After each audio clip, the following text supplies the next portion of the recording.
Good morning. Hi. Um, Gusto ko lang mag-thank you sa pa-surprise na pagbati ng team classmate at ng team Pasyaw. Yan. At syempre, unang-una sa lahat, salamat. Salamat kay Mahal na grabe yung tampo ko talaga dyan sa Mahal na yan. Sa dalawang Mahal. Yung dalawang mahal ko na hindi ako naalala mula umaga hanggang 7 na ata o hanggang 8 na.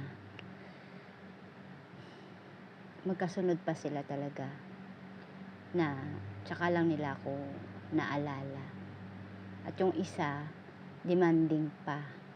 Pinapupunta niya pa ako sa premiere niya. Sabi ko nga sana hindi na ako pupunta sa premiere kasi naiinis ako sa kanya talaga. Yung tampo ko napunta sa inis. Una nagtatampo lang sana ako. Tapos napunta sa inis kasi sa loob-loob ko. Normally kasi kami ng mahal ko. Babae yung isang mahal ko, yung isa lalaki ha.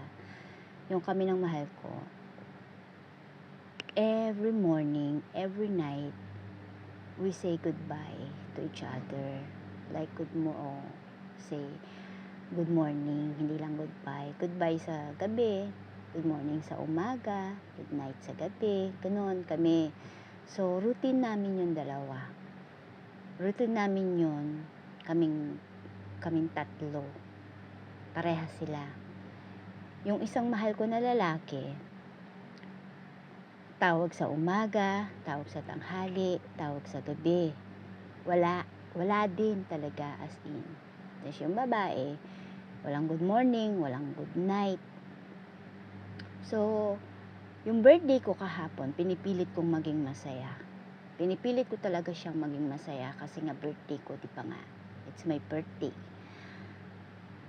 So then, nung umaga na, nakapagluto na ako ng mga orders, ng kasaba cake, ng biko, at nagluto ako ng upo.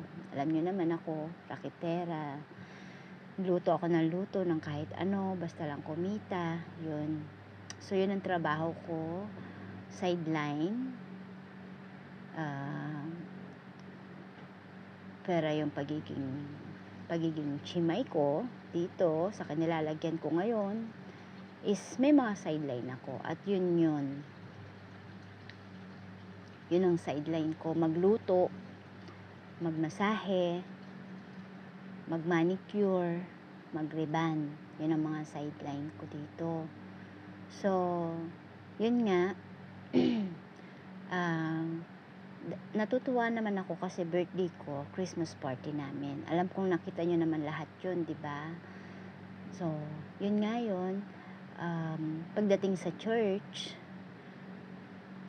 itong aming pastor, biglang binanggit na kung hindi man kayo naaalala ng mga kaibigan nyo, family nyo, huwag kayo agad masyadong nagtatampo sa kanila.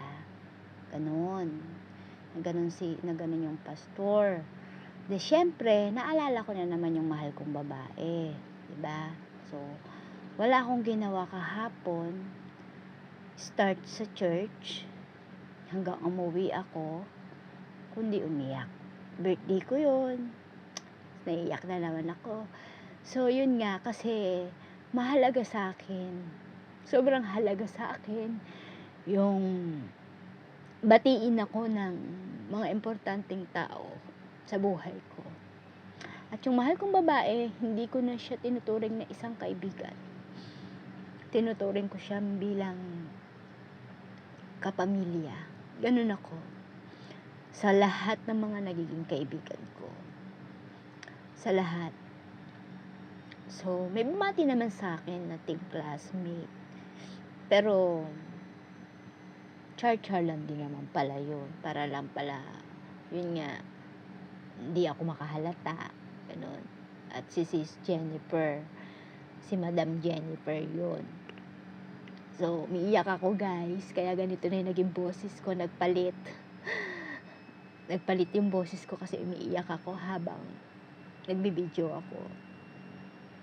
So, yun nga. Sabi ko, 7 na. Wala pa rin bumabati sa akin. Wala pa rin bumabati na mahal ko. Yung isang mahal ko, hindi talaga niya ako binabati. Hanggang sa, I think, 8 something na yon. Sabi niya sa akin, happy birthday. Yung happy birthday niya pa, chat lang. Tapos shortcut pa. Yung happy, tapos yung BDAY. Ganun pa. Wala man lang, mahal, happy birthday. Wala man lang ka sweet. Wala talagang ka sweet.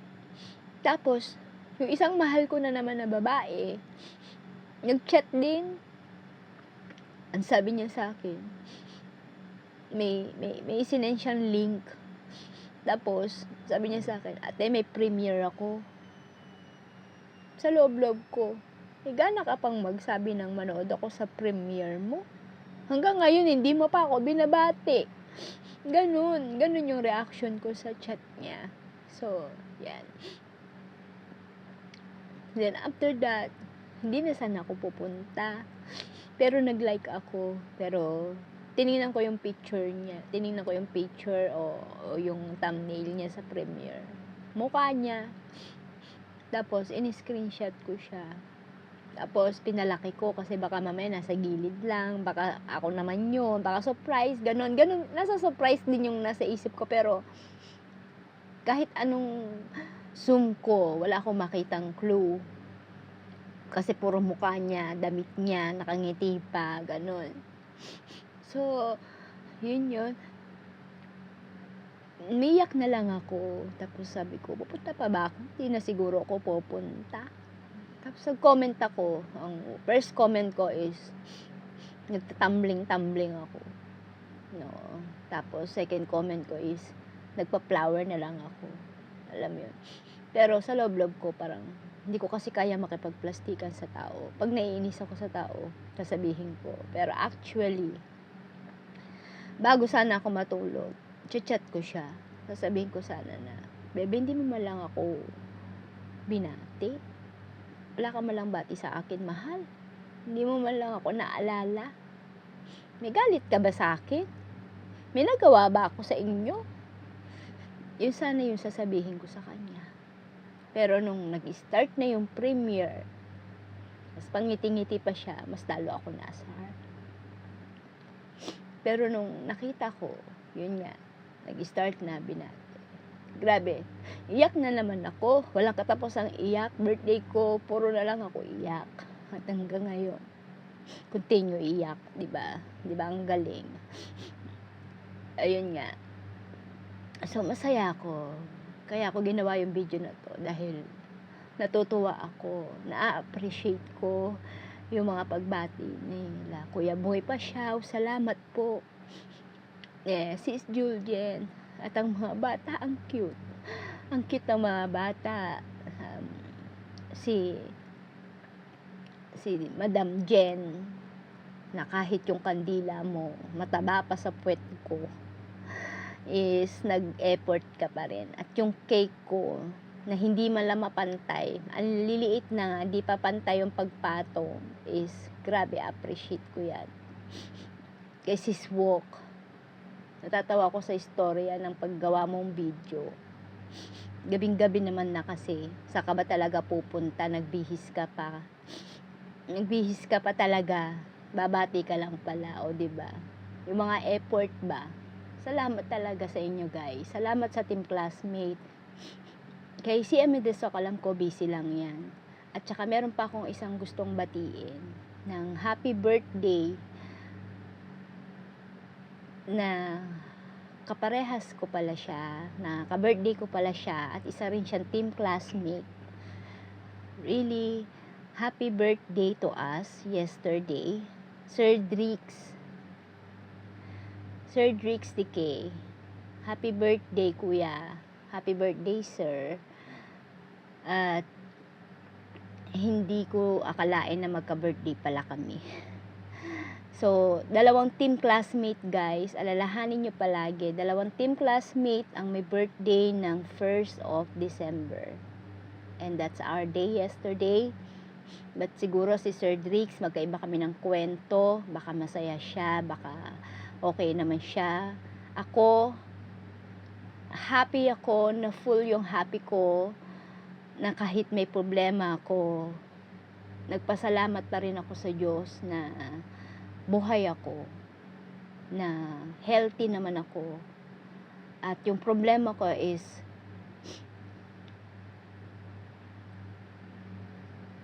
alam ko hindi niya ako bibigyan ng problema na walang solusyon. Lahat ng problema may solusyon, diba? So okay lang yun. Pero yung mga kaibigan ko na nandyan, syempre iisipin mo yung the other side, 'di ba? Na kahit may problema ka, may mga kaibigan ka na naaalala ka, na naa-appreciate ka. 'Yun ang mahalaga sa akin. Mahalaga 'yun sa akin. Yung pamilya ko na kahit walang-wala na kami, andiyan, binabati ako, minamahal ako, 'di ba? Napakahalaga nun sa akin. Yung GC namin ng family ko is lahat sila, as in, lahat silang nandun, nakabati sa akin. Masayang masaya ako. Kaya, yun lang guys. Gusto ko lang mag-thank you sa lahat ng nakaalala at mga bumabati sa birthday ko. Sa team classmate, Sir Rams, thank you. Binati mo ko sa Facebook at saka syempre dito, 'di ba? Thank you very much. Sis Wok, maraming salamat sa effort mo.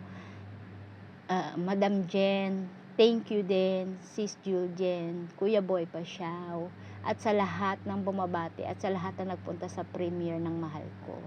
Salamat sa inyo, Sis Sambel, Ricab, Sir Kelmon. Salamat po na nandun kayo, at sa mga bagong